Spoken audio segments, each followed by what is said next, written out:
jebul sing anti-anti wis teko kene ya kan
dhewe kan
syukur kunjungan ngasani Gusti ingkang nyipta jagat yana merga panjenengane kang wis paring wujude nikmat sempat sehat satemah aku kelawan kowe sakanca bisa nderek sowan silaturahim ana ing laladan Desa Wengkal Jasa Nganjuk ya ana daleme Bapak Kepala Desa ya Papundenmu ingkang winantu ing pakurmatan Bapak Catur Totok Winarka SE ingkang kembulan niat karo Ibu DRH Ika Fitri Anita Sari ngono ngestokake dawuh pepunden sowan ana laladan Nganjuk aku wis niteni marambah makaping-kaping lan wis akeh dawuh saka para kadang-kadang pepunden dalang saben-saben sowan ana Nganjuk anane mung marem anane mung seneng mergo ya pancen kaya mengkene iki kahanane sing nanggak wayang ya sregep sing mirsani wayang ya mempeng parandene sing bakul ya nganti pirang-pirang kilo kaya mengkono ya sangat eksis ya Mak wayang ana laladan kota angin Nganjuk kene ing atase papane jane ya ora jembar parandine sing kepareng rawuh ndludak nganti semono akehe nganti semono dawane. Iya. Mula wiwit mbiyen nganti saiki wis kondhang lamun to Nganjuk kuwi kota wayang kulit merga nadyan to apika dalange kaya apa, apike sindene kaya apa, bintang tamune kondhang kaya apa, penabuhe kompak kaya apa, tanpa hadirnya penonton yang hebat seperti pada malam hari ini, mokal adicara iki bisa gumyak sigrak lan uga rame. Mula tepuk tangan yang meriah untuk penonton Nganjuk yang tercinta. Ngono ya, Pak. Kaya mengkono kuwi. Iya. Pancen yen tak rasa ki pancen jagat iki saya buwa. Bener no. Kahanane saya panas, saya sumuk, kahanane saya ribet, perkara sepele dadi gawe, kriwikan dadi grojokan, wong guyon dadi tenanan. Bener. Mula kahanan yang serba tidak menentu kaya mengkene iki awake dhewe gondelane ya mung loro. Apa? Siji agama, angka loro ya kuwi budaya. Ngono ya. Mula yen Nganjuk kuwi piyayi kene remen urip-urip karo kabudayan, mesti wae kang kababar ing wilayah Nganjuk anane ya tentrem mergo ngerti karo jati dirine, ngerti karo tata kramane, ngerti karo udo negarane, sopan santun. Kaya mengkono kuwi. Mula yo nadyan kaya apa lan kepiye nembe-nembe wae iki ana informasi sing ora kepenak mungguing pangrungu sing andadekake jagat iki saya dedrek ning awake dhewe ya kudu wicaksana anggene nyikapi karo kahanan sing kaya mengkene. Iya. Yen jaman anyar-anyare apa media sosial mbok menawa sing dihujat mung para pejabat, sing dihujat mung para seniman. Seniman iki didu karo kae. Iya, ngono kuwi. Kaya wingi kae nang Kedung Amba kae. Iya, Tanjung Anom. Aku ora ngerti apa-apa, anakku lanang Akbar ora ngerti apa-apa. Ngono iso didu karo netizen. Ngono. Lah saiki sing luwih parah meneh, ora mung menghujat seniman, ora mung menghujat para pejabat, ning nganti ning wilayahe para kiai santri ana ing pondok pesantren. Wah, nganti ngono ya, Mas. Lah, mula kang mangkono no, dengan kecaman dan penghinaan terhadap kiai dan pondok pesantren yang terjadi saat ini, kita semua jangan hanya acuh dan diam.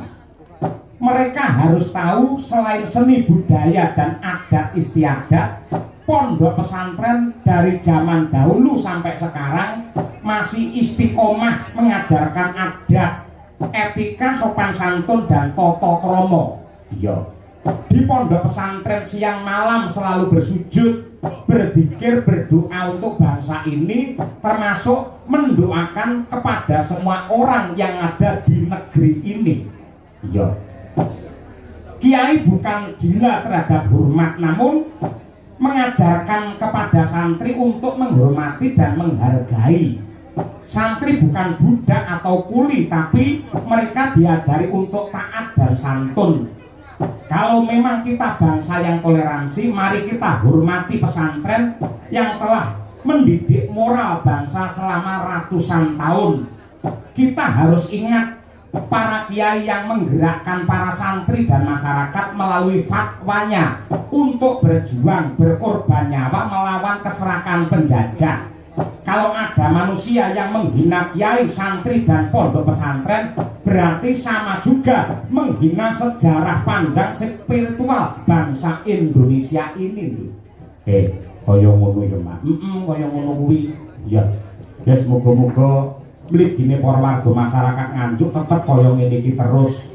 Anggene urip-urip karo budaya, nglestarekake karo budaya, saya-saya magepokan karo tontonan wayang sing kebak marang tata krama lan tata susila ya, Mas. Pancen kudu kaya mengkono kok, no. Lah, pepundhenmu Bapak Kepala Desa Pak Catur Totok sekalian Ibu Ika Fitri, kagungan kersa tasakuran ya kuwi ngislamake ingkang putra nenggi anak Mas Bagus Muhammad Wisanggeni Jayaningrat. Oh, ngono kuwi.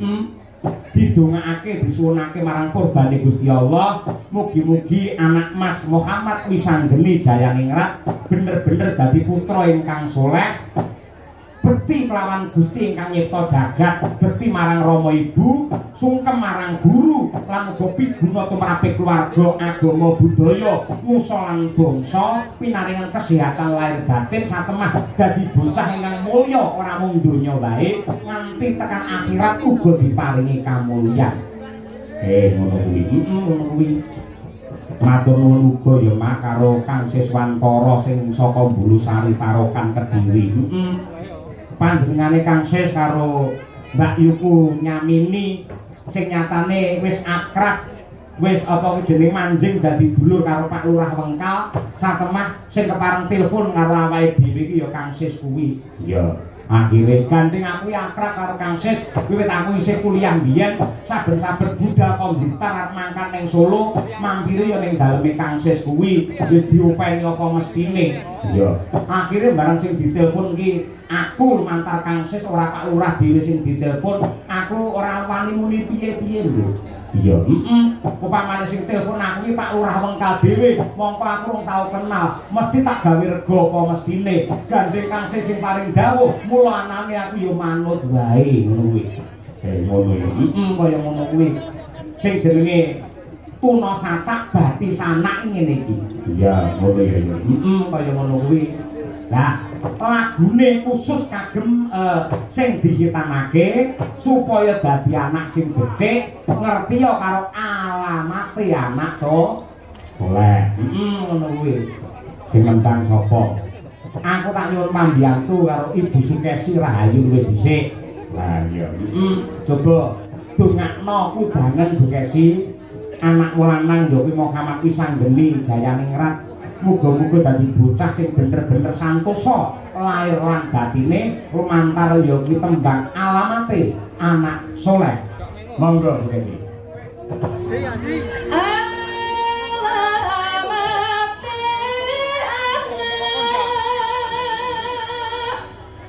So